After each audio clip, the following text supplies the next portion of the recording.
ठीक है, हाँ जी। So cell wall present only in plants. Plants में सेल वॉल कहाँ प्रेजेंट होती है? अगर ये सेल है, इस सेल की इस मेम्ब्रेन को आप सेल मेम्ब्रेन बोलते हैं, और इस मेम्ब्रेन के बाहर एक और स्ट्रक्चर, एक और कवरिंग होती है जो कि क्या होती है? Cell wall. ये किसकी बनी होती है? This is made up of cellulose. ये ऑर्गेनिक कॉम्प्लेक्स मॉलिक्यूल होता है, ठीक है, और इसके अंदर चेन ऑफ ग्लूकोज होती है। ये चीज मैंने तुमको बताई थी। सेल वॉल क्या प्रोवाइड करती है? रिजिडिटी, ठीक है, स्ट्रेंथ। ये प्लांट को स्ट्रेंथ प्रोवाइड करती है, रिजिडिटी प्रोवाइड करती है to withstand the environmental change which are taking place in the atmosphere. Atmosphere में जो जो चेंजेस आ रहे हैं, सर्दी है, गर्मी है, बारिश है, तूफान है, प्लांट तो भैया मूव करेगा नहीं। तो इन सब कंडीशन को विदस्टैंड करना है प्लांट को, because plants are non locomotive. तो उस स्ट्रेंथ को, उस रिजिडिटी को सेल वॉल प्रोवाइड करती है।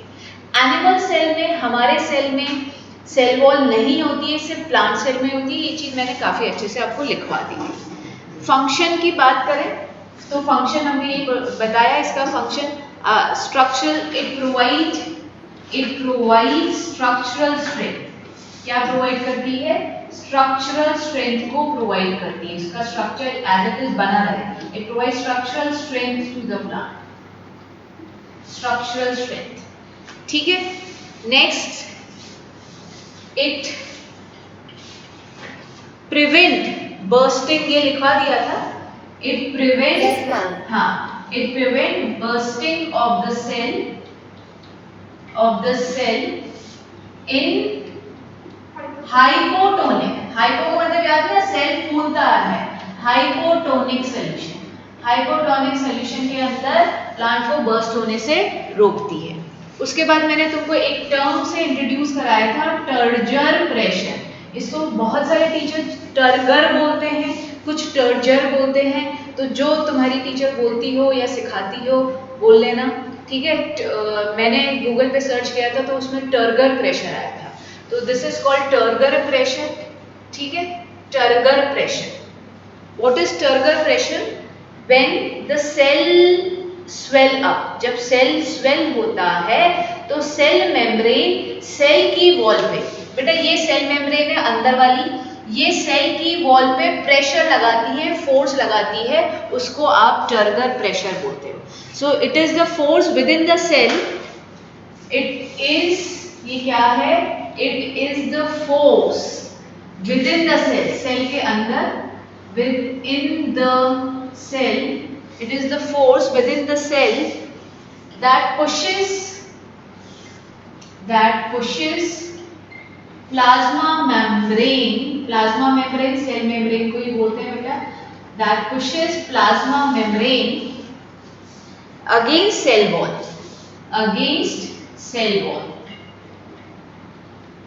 ठीक है, against cell wall. So turgor pressure, turgor pressure plasma membrane ने सेल वॉल पे लगाया, सेल वॉल वापस से किस पे प्रेशर लगाएगी? प्लाज्मा मेम्ब्रेन पे, जिससे कि आपका जो सेल होगा वो फूटेगा नहीं, वो बर्स्ट नहीं होगा। देखो इस एरो से समझने की कोशिश करो, ये फोर्स लगा रही है प्लाज्मा मेम्ब्रेन सेल वॉल की तरफ, ये फोर्स लगा रहा है सेल वॉल प्लाज्मा मेम्ब्रेन पे, तो दोनों एक दूसरे पे फोर्स लगाते हैं। सेल वॉल प्लाज्मा मेम्ब्रेन पे फोर्स लगाती है, प्रेशर लगाती है, दैट इज द रीजन कि सेल बर्स्ट नहीं होगा। अगर सेल वॉल नहीं होती तो प्लाज्मा मेम्ब्रेन फूटता जाता और सेल बर्स्ट हो जाता।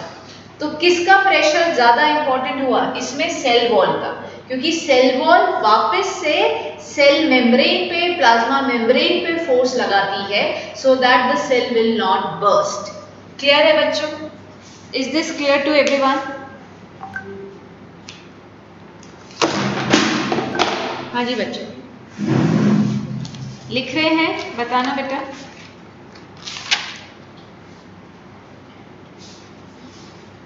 Late me know students. Communication टूटना नहीं चाहिए, आप लोग को कंटिन्यूसली जवाब देना चाहिए बेटा, है ना?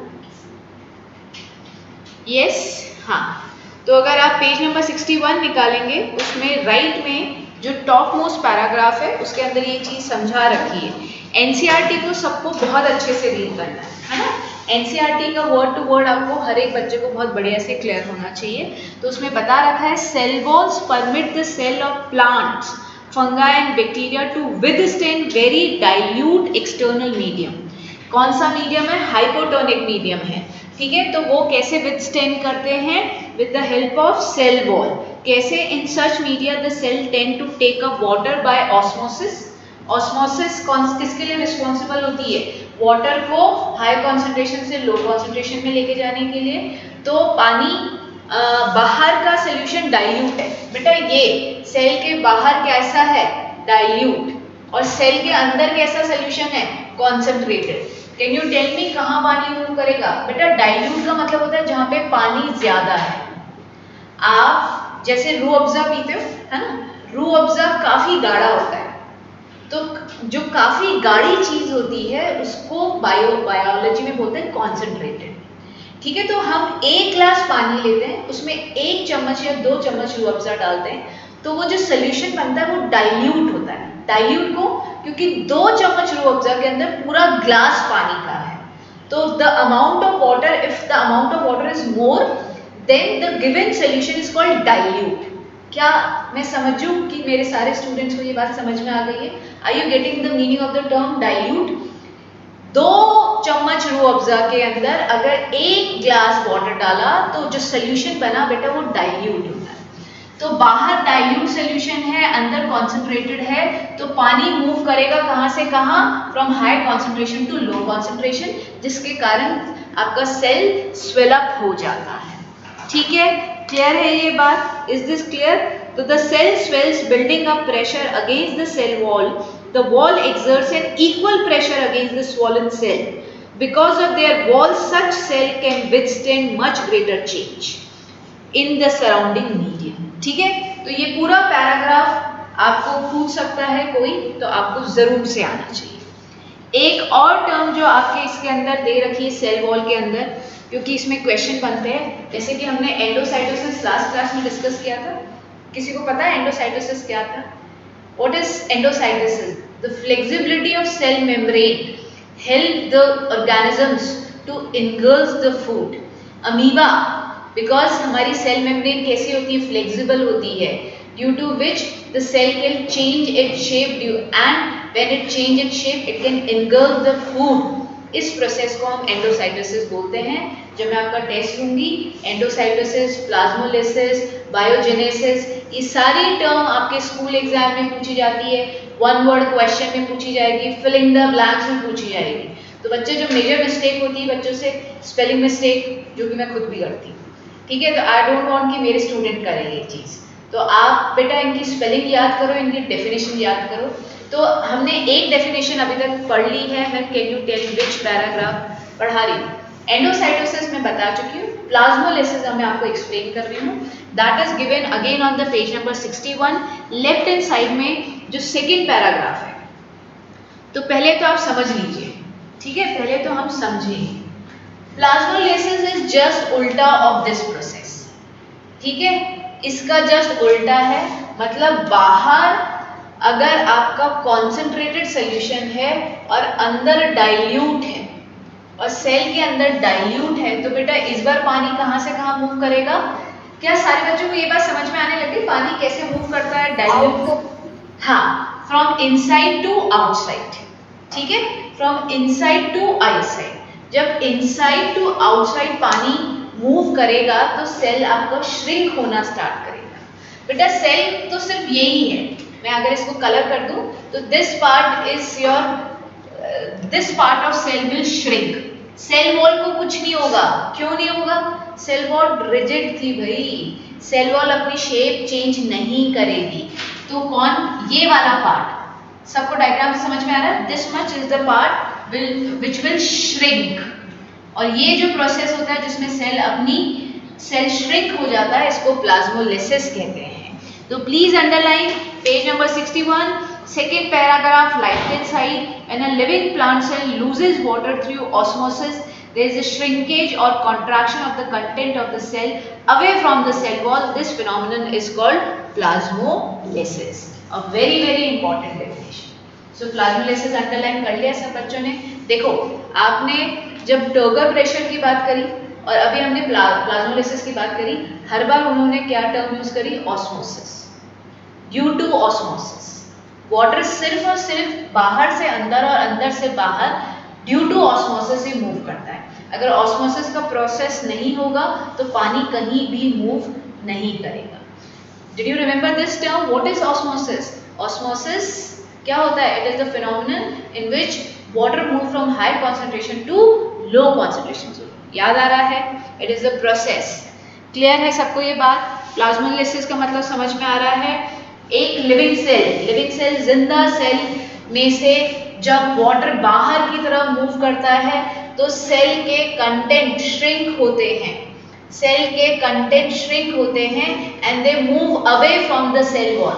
सेल वॉल श्रिंक नहीं होगी क्योंकि वो रिजिड होती है. कौन श्रिंक होगा? सेल मेम्ब्रेन और उसके अंदर जितना भी कंटेंट है, साइटोप्लाज्म, न्यूक्लियस, ये सब श्रिंक होंगे और इस प्रोसेस को प्लाज्मोलाइसिस कहते हैं. Late me no student, is this point clear?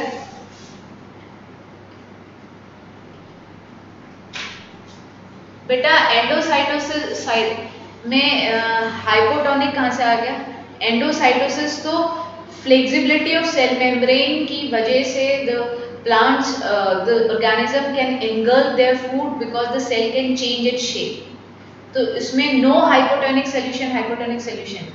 Endocytosis is a phenomenon because of the flexibility of cell membrane. The cell can change its shape and engulf the food. This process is called endocytosis. Hitakshi, is this point clear बेटा? आ रहा है? हाँ बोले.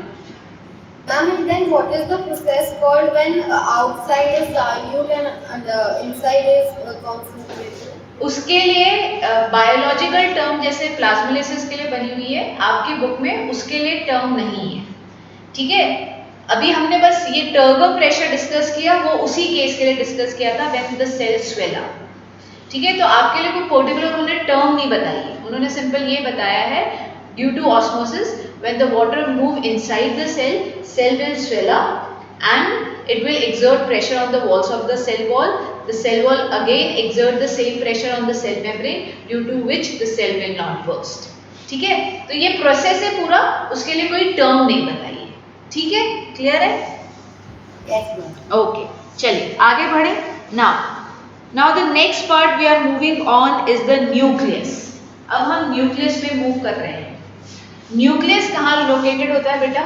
अगर हम ये एक cell को कंसिडर करें तो सेल के ऑलमोस्ट सेंटर में और नियर टू द सेंटर, या तो आप सेंटर बोल लो या सेंटर के नियर पे एक और सर्कुलर या स्फेरिकल स्ट्रक्चर होता है जिसको हम न्यूक्लियस बोलते हैं. ठीक है, आरव बायो में इंटरेस्ट लेते हो क्या भाई? अभी टेस्ट होगा तो पूरा लिखना पड़ेगा. Yes Aarav, are you making your notes? Do you have your NCERT book with you?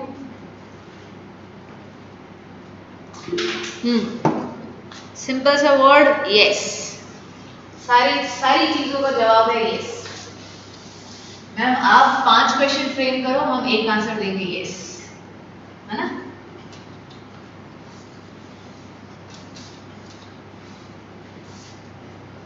चलिए न्यूक्लियस के बारे में बात कर लेते हैं. न्यूक्लियस को कंट्रोल यूनिट भी कहा जाता है. Nucleus is called the control unit. जैसे कि आपके स्कूल में प्रिंसिपल होता है जो टीचर को भी कंट्रोल करता है, स्टूडेंट्स को भी कंट्रोल करता है, अदर स्टाफ को भी कंट्रोल करता है. अदर स्टाफ के अंदर आपके स्वीपर्स आ गए. ठीक है, आपका अगर कोई कैंटीन है तो कैंटीन का जो ओनर है इनफैक्ट उसको ही कंट्रोल करना है. तो nucleus is just like a principal in your school. ठीक है, तो ये आप एग्जाम्पल्स कंपैरिजन के लिए अपने लिए लिख लिया जो मैं हर बार आपको बताती हूँ. सेल मेम्ब्रेन का याद है, मैंने आपको बताया था cell membrane is just like your mother. ठीक है, when you go in a mall then mama will decide कि कौन सी चीज़ें घर पे आएंगी और कौन सी चीज़ें वापस से आपको जो आपने पूरी बास्केट बनाई थी उसमें से निकलेंगी. ठीक है, तो सेलेक्टिवली परमिएबल मेम्ब्रेन होती है तुम्हारी मदर. तो इस तरीके से चीज़ें याद रहती है, तो please try to do this. So nucleus spherical oval shape का होता है न्यूक्लियस की अगर हम बात करें, so it is spherical oval structure. ठीक है, नोट्स का प्रिंट आउट जरूर लेना बच्चों, और खुद के हैंड रिटन नोट्स हैं तो उसकी तो बात ही अलग है। कहाँ पे प्रेजेंट होता है? Usually near the centre of the cell, near the centre of the cell. NCERT खोल के रखना, उसमें से भी पढ़ा होंगे, near the centre of the cell. ठीक है, किन किन में होता है? अरे both plants and animal cell. ठीक है, दोनों के अंदर जो सेल होते हैं उनके सेल के अंदर न्यूक्लियस होता है। ठीक है, दोनों के अंदर। अब इसके बारे में आगे बढ़ने से पहले हम आपको पेज नंबर 62 निकाल लीजिए। Page number 62, left hand side last para, left hand side last para. ठीक है, left hand side last para. इसमें आपके शुरुआत में जब ये चैप्टर शुरू होता है तो उसमें एक अनियन पील का एक एक्सपेरिमेंट कर रखा है। अनियन पील का मतलब समझते हो? जो प्याज होता है, प्याज का एक लेयर लो और उसमें से अंदर से एक ट्रांसपेरेंट लेयर निकलती है जिसको ये अनियन पील बोल रहे हैं। उस अनियन पील को इन्होंने एक ग्लास फ्रेम के ऊपर रखा है। ठीक है, और उसको उसके ऊपर पानी डाल दिया है जिससे कि वो सीधी हो जाए। ठीक है, और उसके ऊपर एक कवर शीट होती है वो लगा देते हैं जिससे वो स्ट्रेट रहे। अब उसको ये माइक्रोस्कोप में देखते हैं, और जब माइक्रोस्कोप में देखते हैं उससे पहले, क्योंकि वो तो ट्रांसपेरेंट है, ये आयोडीन सोल्यूशन या सेफ्रिन सोल्यूशन या कोई भी blue colour solution, colour solution उसके ऊपर डाल देते हैं। फिर जब इन्होंने माइक्रोस्कोप से देखा तो इनको उसमें ये इस तरीके से बाउंड्रीज नजर आई। ठीक है, ऐसे बैक टू बैक बहुत सारे सेल लिंक थे, और सेंटर में जो कलर था वो थोड़ा सा डार्क नजर आया। ये बाउंड्री डार्क कलर की थी और सेंटर डार्क था, तो सेंटर में जो लोकेटेड बॉडी थी उसको न्यूक्लियस बोला जाता है। फिर से बताऊं, अनियन का पील लिया, उसको माइक्रोस्कोप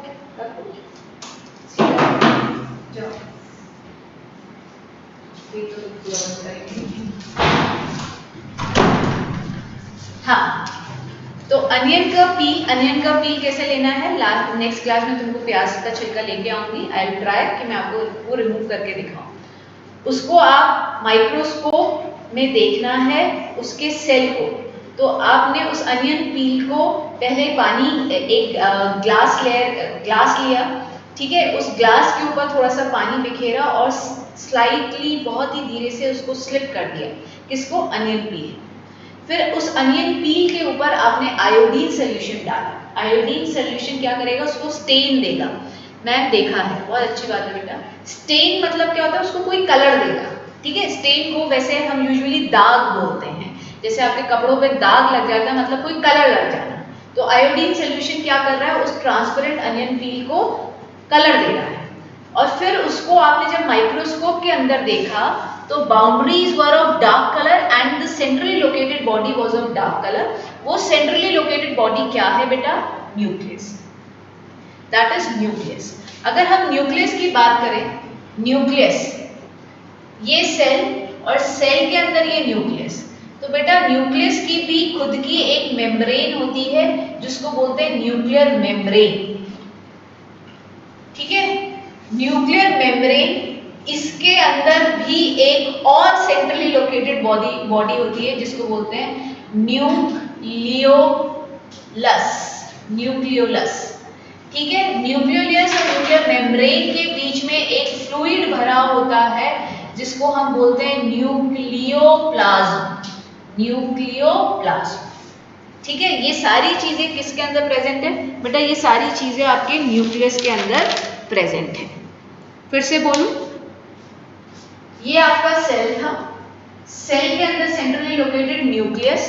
न्यूक्लियस की जो आउटर लेयरिंग होती है, लेयर मेम्ब्रेन होती है इसकी भी, उस मेम्ब्रेन को बोलते हैं न्यूक्लियर मेम्ब्रेन। न्यूक्लियर मेम्ब्रेन के अंदर फिर से एक फ्लूइड भरा होता है, उस फ्लूइड को बोलते हैं न्यूक्लियोप्लाज्म। और उस फ्लूइड के अंदर फिर से सेंटर में एक लोकेटेड बॉडी होती है जिसको बोलते हैं nucleolus. Is this clear to everyone? आ रही है बात समझ में? न्यूक्लियोलस। आज मीटिंग बहुत छूट रही है बच्चों की, क्या बात है? अदिति ने तो शायद ज्वाइन ही नहीं किया और लोगों की मीटिंग छूटती जा रही है। अमन की छूट ही गई, और किसकी छूट गई है?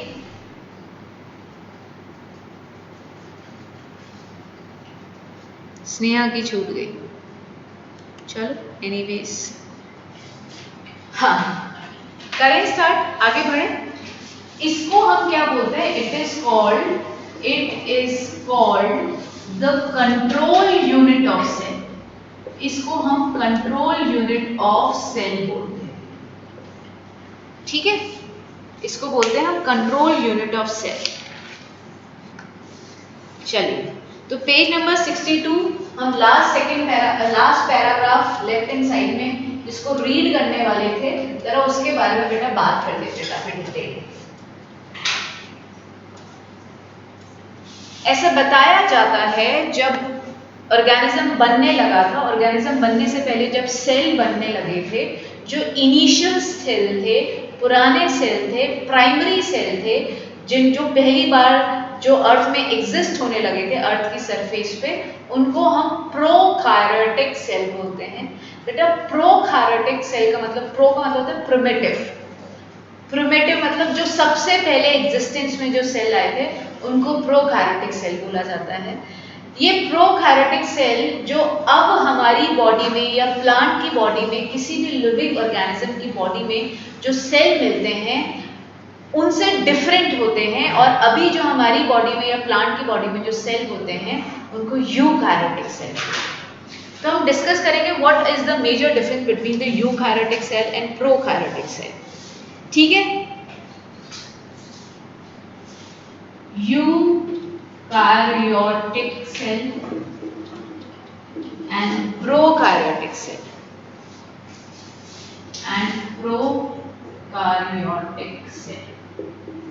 ठीक है बेटा? प्रो का मतलब होता है प्रिमिटिव। प्रिमिटिव जो सबसे पहले जो सेल आए थे उनको प्रोकैरियोटिक बोलते हैं। पहले मैं आपको सारे डिफरेंसेस सुना देती हूँ, फिर मैं लिखवाऊंगी एक साथ। बेटा प्रोकैरियोटिक सेल जो सबसे पहले जो सेल एग्जिस्टेंस में आए थे, उनकी जो वो मेम्ब्रेन बाउंडेड नहीं थी। उनकी जो न्यूक्लियस थी, प्रोकैरियोटिक मतलब होता है न्यूक्लियस, उनकी जो न्यूक्लियस थी it doesn't have any nuclear membrane.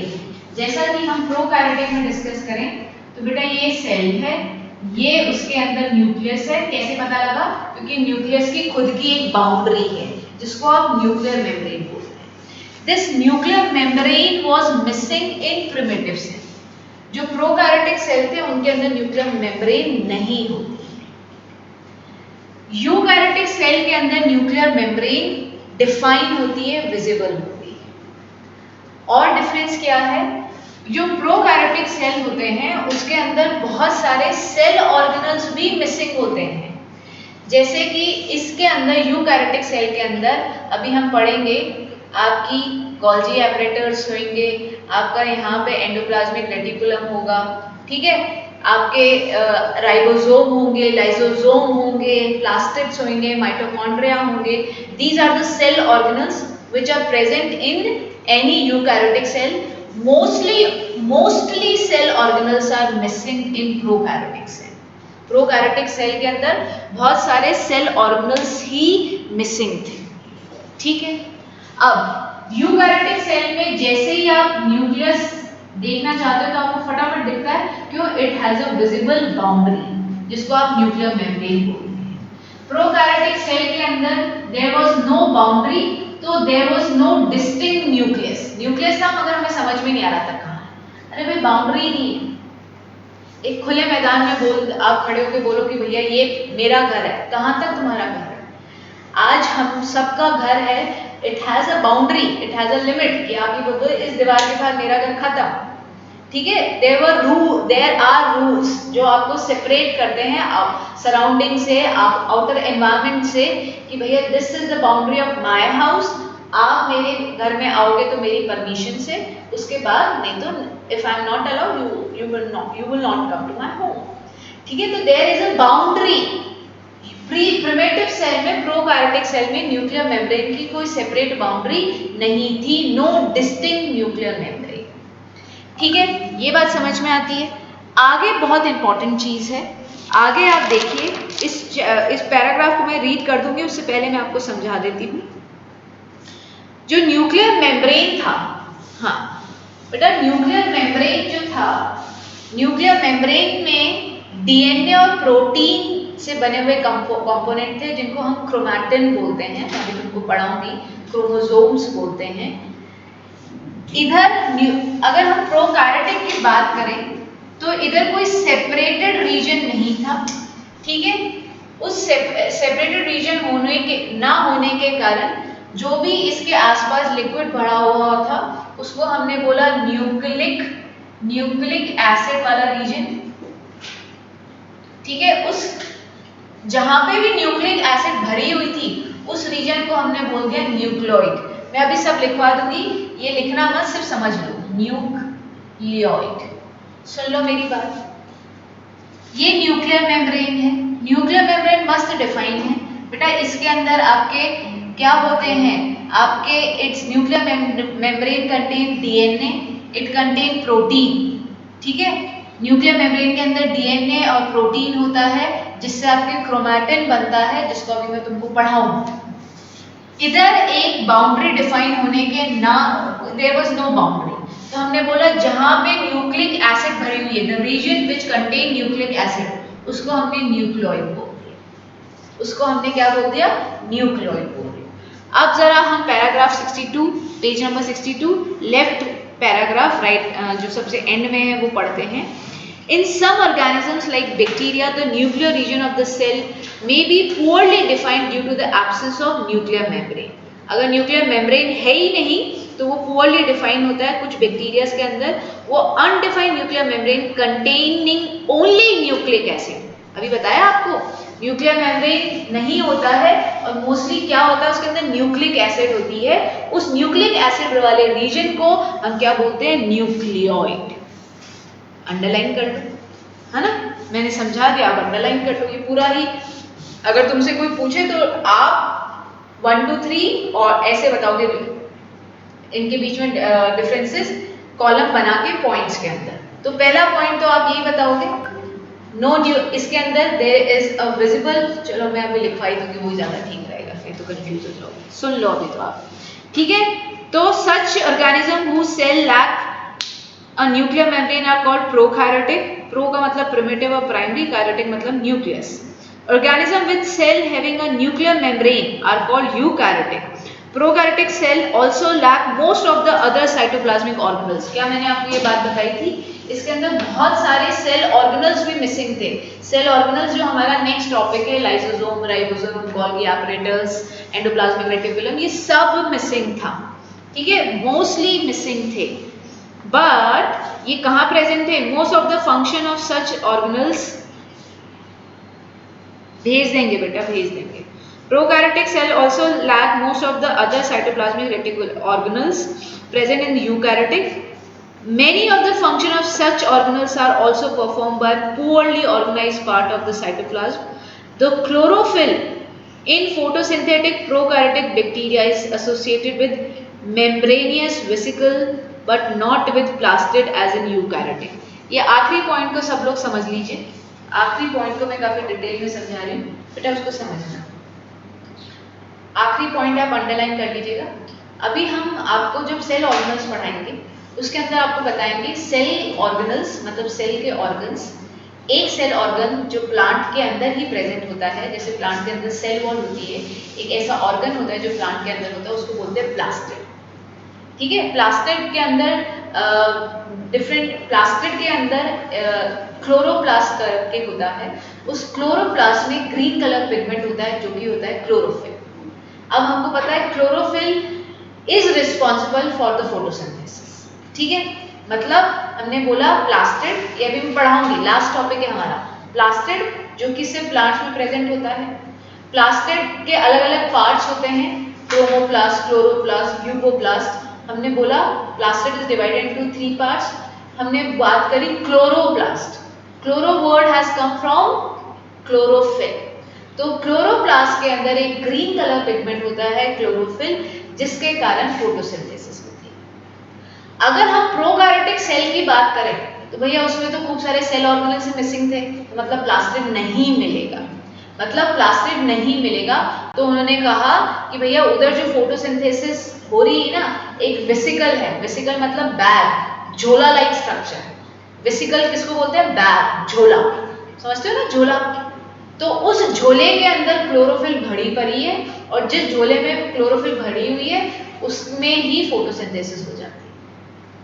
But जब अगर हम यूकैरियोटिक की बात करें तो बहुत बेहतरीन तरीके से क्या बताते हैं कि भैया यूकैरियोटिक के अंदर सेल ऑर्गेनल होता है प्लास्टिड। प्लास्टिड के 3 पार्ट्स होते हैं, यूकोप्लास्ट, क्लोरोप्लास्ट, क्रोमोप्लास्ट। क्लोरोप्लास्ट के अंदर ग्रीन कलर पिगमेंट होता है क्लोरोफिल, जो कि रिस्पॉन्सिबल होता है फोटोसिंथेसिस के लिए। क्या हम ऐसे प्रोकैरियोटिक के लिए बता सकते हैं? Answer is no. Is this clear? क्या आखिरी पॉइंट समझ में आ गया डिटेल में? Let me know. हाँ जी बच्चों, क्लियर है? बताएंगे जल्दी जल्दी। हाँ, सब लोग बताएंगे। Is this point clear? I am asking to everyone. क्या फोटोसिंथेसिस वाला कंटेंट समझ में आ गया है? फोटोसिंथेसिस वाली बात समझ में आ गई है क्या सबको? Ma'am can you explain it again? बेटा अगेन मैं एक्सप्लेन कर दूंगी, बट मैं ज़्यादा क्लियर फिर से बोलूँगी जब हम सेल ऑर्गेनल्स में सेल ऑर्गेनल्स पढ़ेंगे। प्लांट सेल का एक सेल ऑर्गेनल होता है प्लास्टिड। इसके 3 पार्ट होते हैं, chloroplast, chromoplast and leucoplast. Chloroplast के अंदर ग्रीन कलर पिगमेंट होता है क्लोरोफिल, जिसके कारण फोटोसिंथेसिस का प्रोसेस होता है। अब क्या इतना ही डिफाइन प्रोकैरियोटिक भी है? तो आंसर इज नो, क्योंकि प्रोकैरियोटिक में तो बहुत सारे मेजर सेल ऑर्गेनल्स ही मिसिंग होते हैं, तो उसमें प्लास्टिड नहीं होता। तो उसमें क्या होता है? फोटोसिंथेसिस के लिए एक वेसिकल मेम्ब्रेन वेसिकल होती है। मेम्ब्रेन मतलब बाउंडेड झोला, जिसके अंदर क्लोरोफिल भरा होता है और फोटोसिंथेसिस हो जाती है। But no such chloroplast, plastid, ऐसे फैंसी वर्ड्स उधर यूज नहीं करते हैं, क्योंकि वो फैंसी वर्ड्स होते ही नहीं। अब समझ में आया मौके? हाँ ठीक है, चलो। तो अगर तुमको जल्दी जल्दी से डिफरेंसेस लिखने हैं तो मैं फटाफट लिख देती हूँ। Okay Darshanika, well defined nucleus, well defined nuclear membrane, nuclear membrane पहला difference. Second, distinct nucleus, distinct nucleus. Third, cell organelles are present, organelles are present। ठीक है, फोर्थ पॉइंट देखो, region bounded by nuclear membrane contain DNA and protein. ठीक है, कहाँ present होता है? इसका एग्जाम्पल का eukaryotic, most plants and animal, लगभग सारे प्लांट्स और एनिमल सेल कैसे होते हैं? यूकैरियोटिक, लगभग सारे। ठीक है, अब तुम इसमें लिख लोगे well defined nuclear membrane, no nuclear membrane, distinct nuclear, no distinct nuclear, cell organelles are present, cell organelles are absent. Last वाला पॉइंट लिख देती हूँ जो तुम नहीं लिख पाओगे, है ना? ये तो लिख ही लोगे, तो हम व्हाई टू वेस्ट टाइम। तो लास्ट पॉइंट लिखेंगे, undefined region with nucleic acid, with nucleic acid called, NCERT में भी है, अगर कुछ रह जाए तो, कॉल्ड इज टर्म्ड एज, और इज टर्म्ड एज क्या कहलाता है? न्यूक्लियोइड। न्यूक्लियोइड कहलाता है। इसके एग्जाम्पल क्या है? प्रोकैरियोटिक आपका बैक्टीरिया है, ब्लू ग्रीन एल्गी है, ब्लू ग्रीन एल्गी। ठीक है, ये सब प्रिमिटिव सेल्स हैं जिनमें क्या मिसिंग होती है? Nuclear membrane. बोलो What बच्चे, have you written of the region? क्या बेटा? The eukaryotic cell point, ma'am, fourth one region. Undefined region with nucleic acid is termed as nucleoid. ठीक है? No, ma'am, that side. Eukaryotic, अगर this side हो, मैंने तो यही पढ़ा है undefined region. No, ma'am, that side. This side, Yes, ma'am. region bounded nuclear membrane contain DNA and protein. Thank you. Okay बेटा।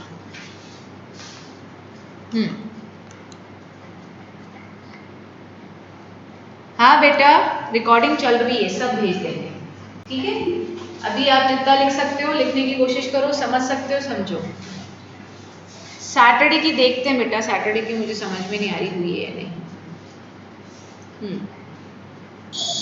Excuse me, ma'am. हाँ बोलो Hitakshi. Ma'am, the first point of prokaryotic cell, what is the first word in the second line? Nucleic acid, undefined region contain nucleic acid called nucleoid. उस region को nucleoid बोलते हैं जिस reason में nucleic acid present होती है ना? रटो मत, चीजों को मेरे साथ समझो और लैंग्वेज फिर खुद भी फ्रेम कर सकते हो। मैंने ये 4 पॉइंट्स आपको बता दिए जिससे कि अब आपका टीचर या मैं बोलूं लिखने के लिए तो आपके दिमाग में क्लियर है कि हमें क्या लिखना है ना?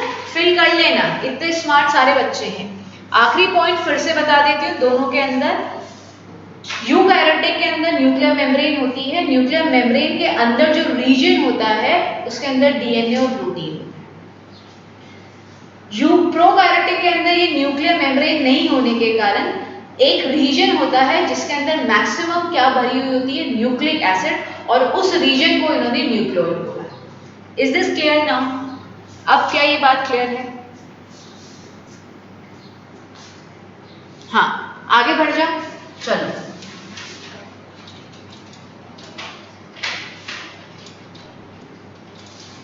न्यूक्लियस की फिर से बात कर लेते हैं बेटा। न्यूक्लियस के अगर हम स्ट्रक्चर की बात करें तो इसमें जो न्यूक्लियर मेम्ब्रेन होती है, आपको एनसीईआरटी में दे भी रखा है, ये जो न्यूक्लियर मेम्ब्रेन होती है ये डबल लेयर्ड मेम्ब्रेन होती है, double layered membrane,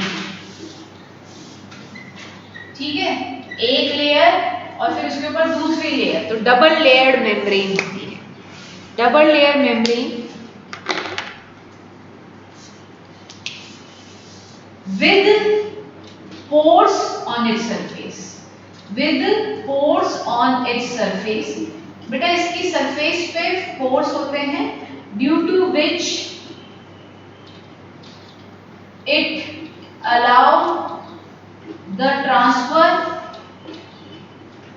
of material in and out of the nucleus। Nucleus के अंदर और बाहर चीजें आ जा सकती है because of the nuclear membrane having pores, ठीक है? न्यूक्लियर मेम्ब्रेन के ऊपर पोर्स होने के कारण transfer of material will take place.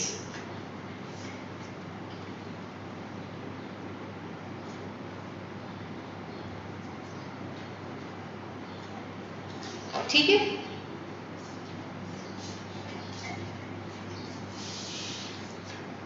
Clear है बच्चों? आगे बढ़े, आगे बढ़े।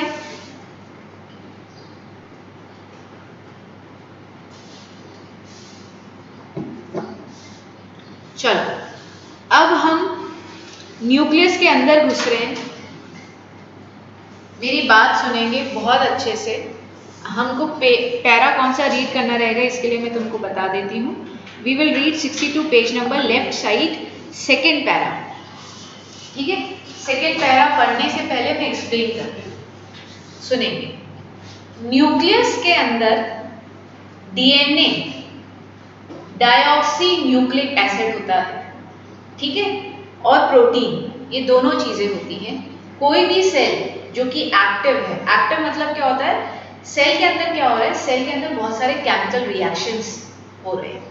उन केमिकल रिएक्शंस से एनर्जी निकल रही है, उन केमिकल रिएक्शन से आपका प्रोटीन एब्जॉर्ब होके अमीनो एसिड में कन्वर्ट हो रहा है, ग्लूकोज एब्जॉर्ब होके एनर्जी दे रहा है, फैट एब्जॉर्ब होके फैटी एसिड, लिपिड्स, ये सारी चीज़ें आपके सेल के अंदर ये केमिकल रिएक्शंस हो रहे हैं, उसके कारण ये सारी चीज़ें पॉसिबल है। ये सारी चीज़ें क्यों चाहिए? सेल की ग्रोथ के लिए चाहिए, ठीक है। आपकी पूरी बॉडी ग्रो करती है, आप पूरे टाइम हर एक पार्ट आपका ग्रो कर रहा है, आपकी एनर्जी की रिक्वायरमेंट है, आपके सेल रप्चर होते हैं, टूटते हैं, नए बनते हैं, ओल्ड को बाहर निकालना है, तो बहुत सारे प्रोसेसेस हैं जिसके अंदर कंटिन्यूसली एनर्जी चाहिए, प्रोटीन चाहिए, फैट चाहिए, लिपिड चाहिए। ये फैट सबसे इम्पॉर्टेंट, जो हम डीएनए की बात कर रहे हैं बेटा, ये जो डीएनए होता है, आप एक पैराग्राफ पहले पढ़ो, मैं आपको समझाती हूँ। Page number 62, left side, second para.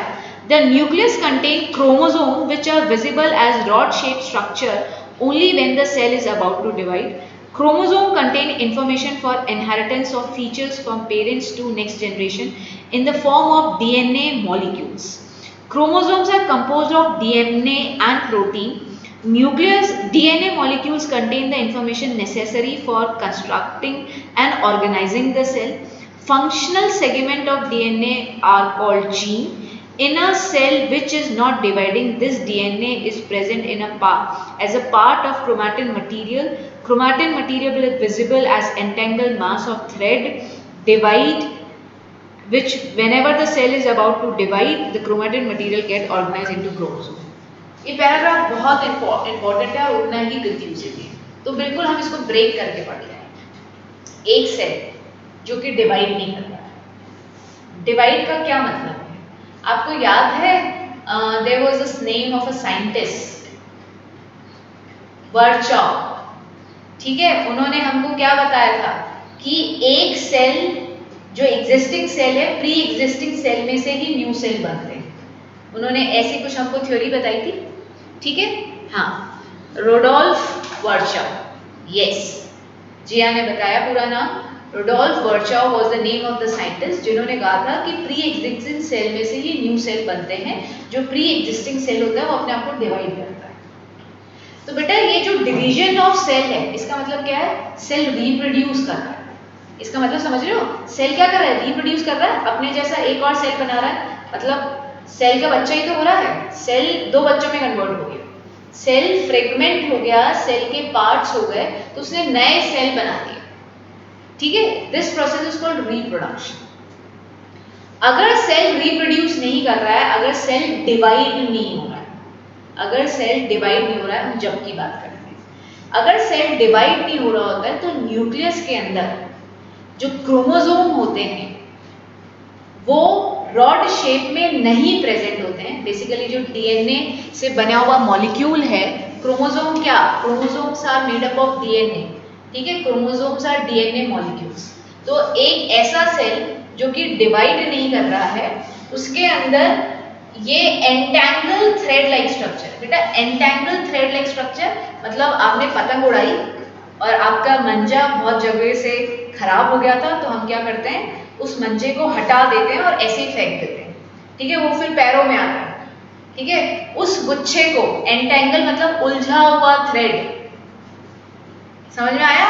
तो एंटैंगल थ्रेड लाइक स्ट्रक्चर का मतलब समझ में आया? तो जब सेल डिवाइड नहीं हो रहा है तो ये उलझा हुआ गुच्छा जो है उसको हम बोलते हैं क्रोमैटिन। अभी ये क्रोमोसोम नहीं कहलाता है। आई होप सब बच्चों को ये बात समझ में आ गई। जब सेल डिवाइड नहीं हो रहा है बेटा, जब ये सेल डिवाइड होगा तो ये थ्रेड्स जो होंगे ये पास पास आके एक रॉड लाइक स्ट्रक्चर बनाएंगे इस तरह का, इसको बोलते हैं क्रोमोसोम। ये पतले पतले थ्रेड हैं, ये बहुत सारे थ्रेड्स एक साथ कनेक्ट होते जाएंगे और एक सॉलिड रॉड लाइक स्ट्रक्चर बना देंगे। नॉट सॉलिड एग्जैक्टली, बट हाँ it will have a rod shape structure, जिसको आप क्या बोलते हैं, क्रोमोसोम। बेटा ये क्रोमोसोम कब दिखेगा?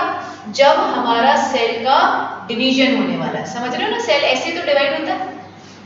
तो जब डिवाइड नहीं हो रहा है तो न्यूक्लियस के अंदर जो डीएनए और प्रोटीन के मॉलिक्यूल से बना हुआ स्ट्रक्चर है उसको बोलते हैं chromatin, entangle thread like structure. और when the cell is about to divide, जब सेल ने डिसाइड कर दिया है कि भैया अब मैं अपने जैसी दो कॉपी बनाऊंगा, तो ये क्रोमैटिन अपने आप को इस तरीके से अरेंज करेंगे कि एक ये रॉड शेप स्ट्रक्चर बना लेंगे जिसको बोलते हैं क्रोमोसोम। बोलो यहां तक समझ में आई बात? Is this point clear to everyone? हाँ, देखो बढ़िया तरीके से समझ में आनी चाहिए। ये पैराग्राफ बहुत इंपॉर्टेंट है ना? सब लोग आंसर करेंगे तो ज्यादा अच्छा लगेगा सुनने में।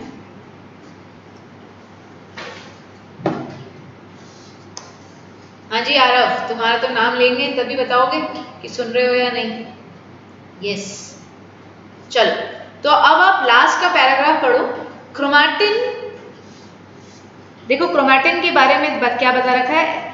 आप नीचे से छठी लाइन पढ़ो। In a cell which is not dividing, this DNA is present as a part of chromatin material. ये डीएनए किस फॉर्म में प्रेजेंट है? Chromatin material. ये क्रोमैटिन क्या होता है? Chromatin material is visible as entangled mass of thread like structure. Whenever the cell is about to divide, the chromatin material get organized into chromosome. तो पहली बात, क्रोमोसोम और क्रोमैटिन दो अलग चीजें नहीं है, ठीक है? इनका केमिकल फॉर्मूला, ये एक ही केमिकल कॉम्पोजिशन से बने हुए हैं, डीएनए और प्रोटीन के बने हुए हैं। क्या ये बात समझ में आ रही है? ठीक है। जब सेल डिवाइड नहीं हो रहा है तो हम उसको क्रोमैटिन बोलते हैं। जब सेल डिवाइड होने लगता है तो क्रोमैटिन अपने आप को ऑर्गेनाइज कर लेते हैं रॉड शेप स्ट्रक्चर में और वो क्रोमोसोम कहलाते हैं। वही क्रोमैटिन क्रोमोसोम कहलाते हैं। Is this clear now? ठीक है, क्या ये बात समझ में आती है? आगे बढ़े। अब क्रोमोसोम बहुत ज्यादा इंपॉर्टेंट होते हैं because they have the information. उनके पास एक इंफॉर्मेशन होती है ऑफ इनहेरिटेंस हमारे पूर्वजों की, ठीक है? Chromosome contain the information that कहां से मिल रही है? That you inherit from your parents, that will be transmitted from one generation to the next generation, ठीक है? Chromosome contain the information that will be inherited from the parents to the next generation.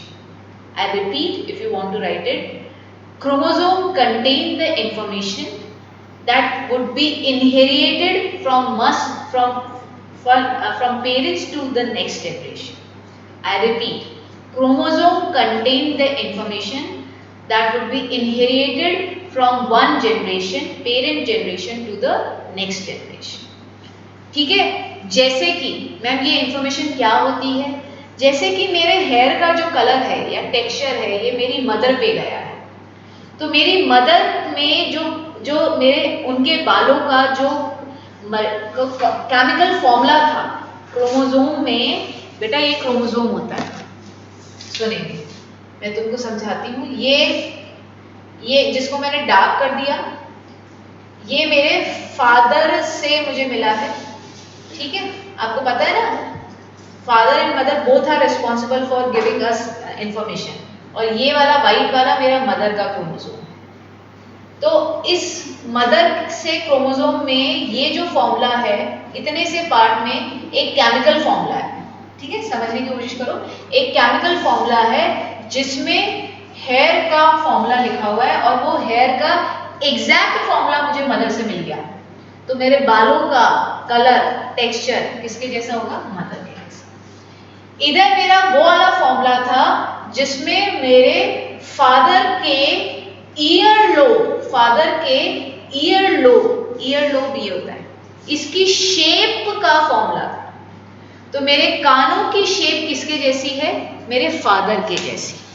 मेरे कानों की shape कैसी है? मेरे father के जैसी, ठीक है? हाँ, ये जो छोटे छोटे सेगमेंट्स होते हैं बेटा, इनको ही जीन्स बोलते हैं। ये जो छोटे छोटे सेगमेंट्स मैं बता रही हूँ, these are called genes only. तो अब ये सेगमेंट्स का मतलब समझ में आ रहा है कि basically they are chemical formula, जो या तो आप एग्जैक्टली अपने मम्मा से या पापा से ले लोगे, या फिर उन केमिकल फॉर्मूला में चेंज आ जाएगा तो आप कुछ डिफरेंट भी होगे। आई am not the carbon copy of my mother और फादर। मैं अपने पापा या मम्मी की कार्बन कॉपी नहीं हूँ, मैं उनसे सिमिलर हूँ, but I am not the carbon copy. Why? Because कुछ इंफॉर्मेशन तो डायरेक्टली मुझे मिली और कुछ इंफॉर्मेशन में चेंजेस आ गए, जिसके कारण मैं कुछ डिफरेंट नजर आती हूँ। यही तुम सब लोगों के साथ भी हुआ। हाँ,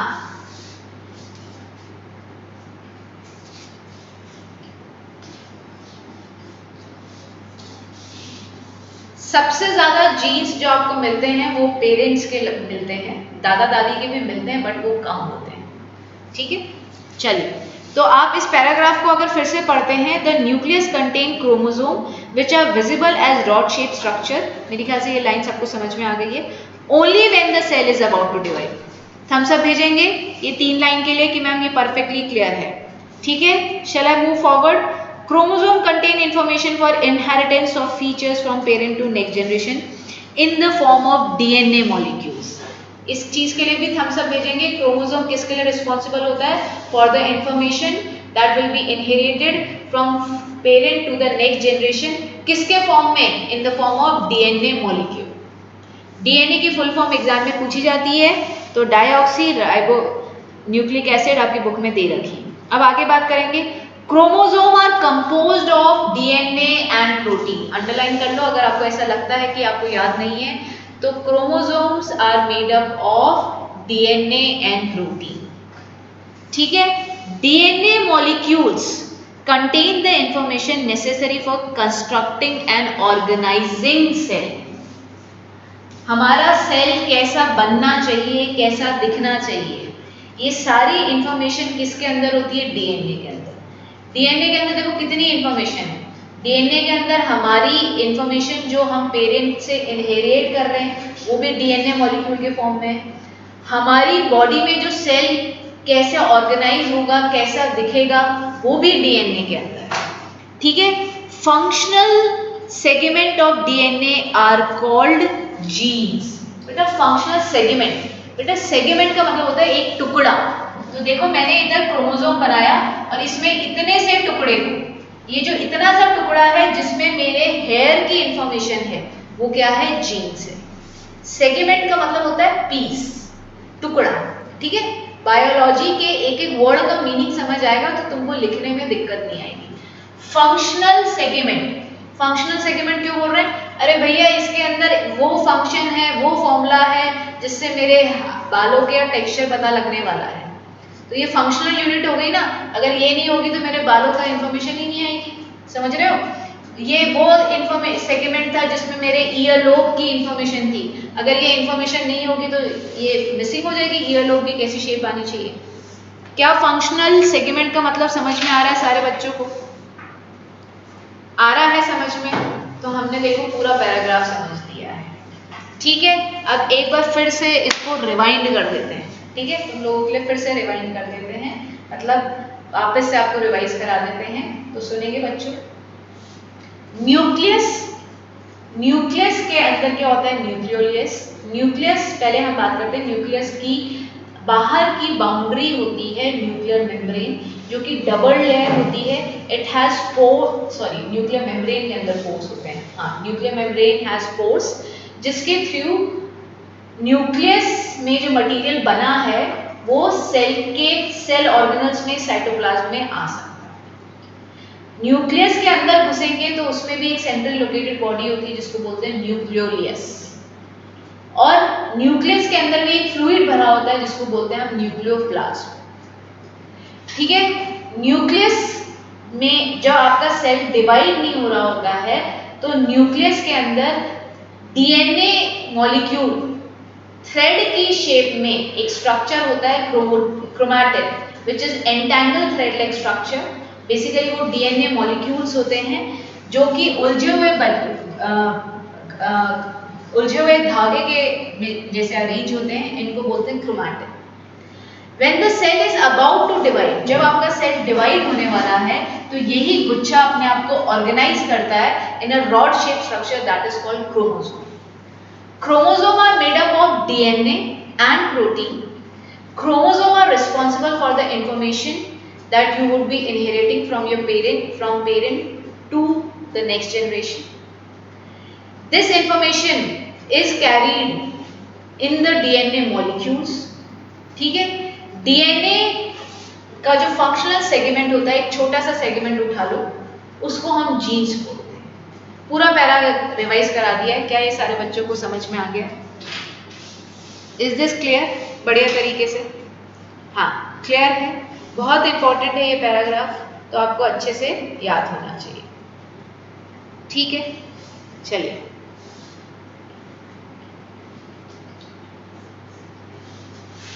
चलो बच्चों, नेक्स्ट हम बात करते हैं साइटोप्लाज्म। साइटोप्लाज्म के बारे में हमको वैसे तो पता है, what is cytoplasm? Cytoplasm is the fluid present in the cell membrane of a cell. Cell की मेम्ब्रेन, न्यूक्लियस और मेम्ब्रेन के बीच में एक फ्लूइड भरा होता है जिसको हम बोलते हैं साइटोप्लाज्म। ये वो फ्लूइड होता है जिसमें 80% वाटर होता है। ठीक है, it has 80% water, it is a viscous fluid. Viscous term use होती है स्टिकी, चिपचिपा। ठीक है, sticky viscous fluid with 80% of water. लिखना चाहो तो लिख लो ये इंफॉर्मेशन। हाँ, not jelly like substance, sticky viscous liquid fluid with 80% of water.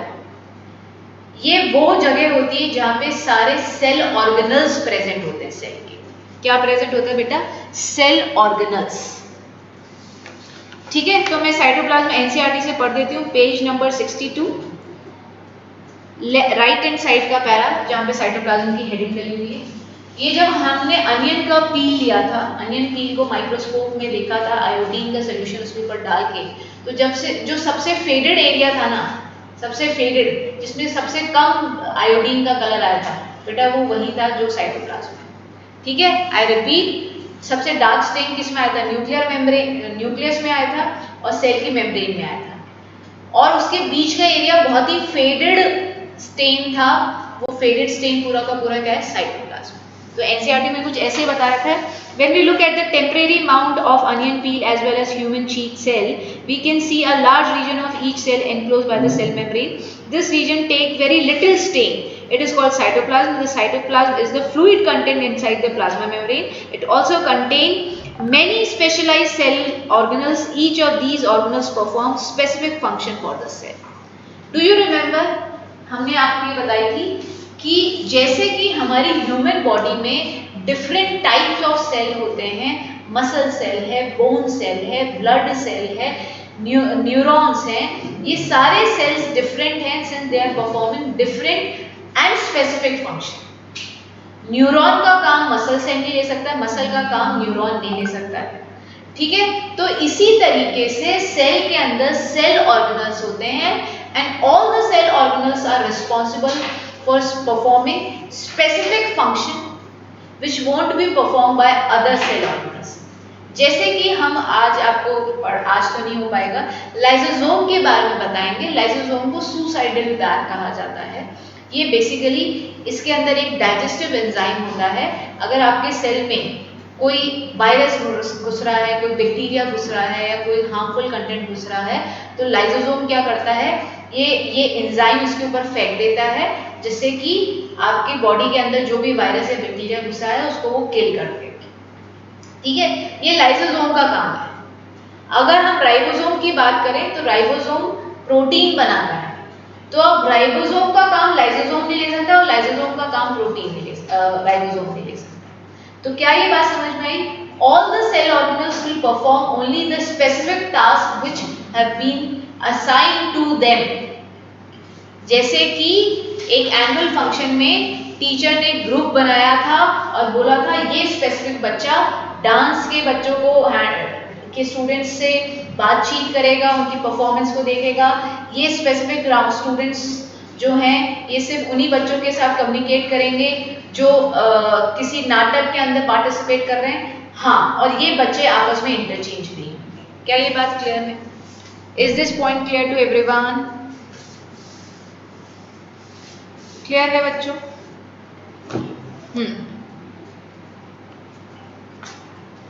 हाँ, तो बेटा अगर हम यही बता रखा है 62 पेज नंबर सेकेंड पैराग्राफ नीचे से राइट में, cell organelles are enclose by membrane. हर एक सेल ऑर्गेनल की खुद की मेम्ब्रेन होती है, जो कि प्रोकैरियोटिक में तो भैया न्यूक्लियर मेम्ब्रेन ही नहीं थी, सेल मेम्ब्रेन भी मिसिंग ही होते हैं इसी कारण। The significance of membrane can be illustrated with the help example of virus. ये बहुत अच्छी चीज है बेटा। वायरस तुम्हें पता है, virus let any kind of membrane. Virus जिंदा है मरा हुआ है ये जानना बहुत मुश्किल है जब तक कि वो एक लिविंग होस्ट के अंदर नहीं घुसता है, क्योंकि उसकी कोई मेम्ब्रेन नहीं होती है। A very important point to be underline कि virus does not have any membrane. Virus की खुद की कोई मेम्ब्रेन नहीं होती है एंड इट इज लाइव और dead. You will not come to a conclusion until and unless that virus entered some host. Host क्या होता है? जिसको वो इन्फेक्ट करने जा रहा है, जिसकी बॉडी में वो पार्टी करने जा रहा है। पार्टी क्यों? क्योंकि वायरस आपकी बॉडी के अंदर जब एंटर करेगा तो वो खाने की सारी चीज़ें आपके सेल से लेना चालू कर देगा, आपके सेल को इन्फेक्ट कर देगा। ठीक है, तो जैसे कि अभी कोरोना वायरस फैला हुआ है और उसके लिए होस्ट क्या है? हम सब। ठीक है, वी ऑल आर होस्ट, कि भैया हमारी बॉडी में एंटर कर जाएगा तो वो अंदर पार्टी करेगा और हमें नुकसान देगा। ठीक है, अनवांटेड गेस्ट जब आपके घर में आते हैं किसको अच्छा लगता है? अनवांटेड गेस्ट जब आपके घर में आते हैं और कहीं भी बैठते हैं, कुछ भी खाते हैं, क्यों रिद्धि मजा आएगा क्या उन लोगों के साथ पार्टी करने में? ठीक है, there are group of student, group of friends और group of people in your locality जिनको आप पसंद नहीं करते हो। तो ये वही वायरस है जिनको आप पसंद नहीं करते बट फिर भी आपके घर में अटैक कर दिया, आपकी बॉडी पे अटैक कर दिया है and your body is host. Is this point clear to everyone? आ गया समझ में? होस्ट का मतलब समझ में आ गया? बहुत बच्चों को होस्ट का मतलब नहीं पता होता है। होस्ट का मतलब बेसिकली होता है जो पार्टी ऑर्गेनाइज करता है। तो इधर पार्टी हम ऑर्गेनाइज कर रहे हैं और वायरस उस पार्टी में आ रहा है जो कि अनवांटेड है। ठीक है, अनवांटेड है, जिसको हम चाहते नहीं है हमारे अंदर घुसे। Is this clear? Is this clear to everyone? ठीक है,